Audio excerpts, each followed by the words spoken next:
Hi friends, வணக்கம். நான் உங்க கீர்த்தி. இப்ப சமீப காலமா தமிழ்நாடே தூக்கி வச்சு கொண்டாடுற ஒரு செலிபிரிட்டியை பத்தி தாங்க நம்ம இப்ப பார்க்க போறோம். பெரிய பெரிய சினிமா நட்சத்திரங்களும் சரி, அரசியல்வாதிகளும் சரி, இவங்களை தேடி இவங்க வீட்டுக்கு போயிருந்திருக்காங்க. அதே மாதிரி பல ஆயிரம் கிலோமீட்டர் தூரத்துல இருக்கிற ஃபாரினர்ஸ் எல்லாம் இவங்களை தேடி இங்க வந்திருக்காங்க. அப்படிப்பட்ட ஒரு செலிபிரிட்டியை பத்தி தான் நம்ம பார்க்க போறோம். அது வேற யாரும் இல்ல, நம்ம தூய்மை பணியாளர் பத்மாக்கா தாங்க. இவங்க சென்னை டி நகர்ல இருக்கிற முப்பாத்தம்மன் கோயிலாண்ட டெய்லியும் அவங்க பணிய பாத்துக்கிட்டு வராங்க. அப்படி அவங்க பாத்துக்கிட்டு இருக்கும் போதுதான் ஒரு நாள் அவங்க கிட்ட ஒரு பாக்ஸ் கிடைச்சிருக்கு, ஒரு ஐஸ்கிரீம் பாக்ஸ் மாதிரி. அது ஏதோ சாப்பாடுன்னு நினைச்சுதான் அவங்க எடுத்து வச்சிருந்திருக்காங்க.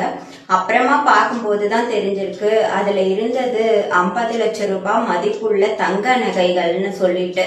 அதை பார்த்த உடனே கொஞ்சம் கூட அந்த நகை மேல அவங்க ஆசைப்படாம நேர்மையா எடுத்துக்கிட்டு போய் போலீஸ் ஸ்டேஷன்ல ஒப்படைச்சிருக்காங்க. போலீஸ் அந்த நகைக்கு உரிமையாளரை கூப்பிட்டு நகைங்களை அவங்க கிட்ட ஒப்படைச்சிட்டாங்க. அன்னையில இருந்து நம்ம பத்மாக்காக்கு ஒரே பாராட்டு மழை தாங்க.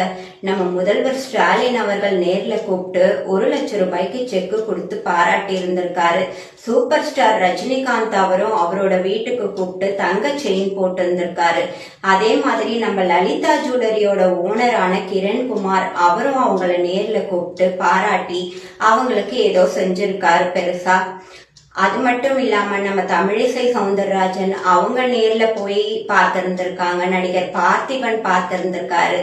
இது மட்டும் இல்லாம சிங்கப்பூர் தொழிலதிபரான சுதன் அப்படின்றவரு இவங்களை பார்க்கறதுக்காக இங்க வந்திருக்காரு. சிங்கப்பூர்ல ஒரு பெரிய மொபைல் ஷாப் வச்சு நடத்துறவரு சுதன் அவர்கள் இங்க அவங்களுக்காக நிறைய பணம் கொடுத்து உதவி செஞ்சு அவங்களுக்கு ஒரு மொபைல் போனையும் கிஃப்டா கொடுத்திருந்திருக்காரு. அதே மாதிரி மலேசியால இருந்து ஒரு தொழிலதிபர் அவரோட உதவியாளர் அமைச்சு தங்கத்துல மோதிரம் போட்டிருந்திருக்காரு. இவ்வளவு எங்க நம்ம பத்மாக்கா பேர்ல தபால் தலையே வெளியிட்டு இருக்காங்கன்னா பாத்துக்கோங்களேன், எவ்வளவு ஒரு பெருமையான ஒரு விஷயம். இது எல்லாமே அவங்க நேர்மைக்கு கிடைச்ச மரியாதை தாங்க.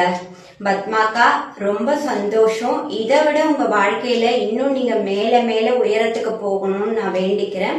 பத்மாக்காவுக்கு நீங்களும் வாழ்த்து சொல்லணும்னு நினைச்சீங்கன்னா கமெண்ட் செக்ஷன்ல போய் வாழ்த்து சொல்லுங்க. அடுத்த வீடியோல உங்களை சந்திக்கும் வரை உங்களிடம் இருந்து விடைபெறுவது உங்கள் கீர்த்தி. பாய்.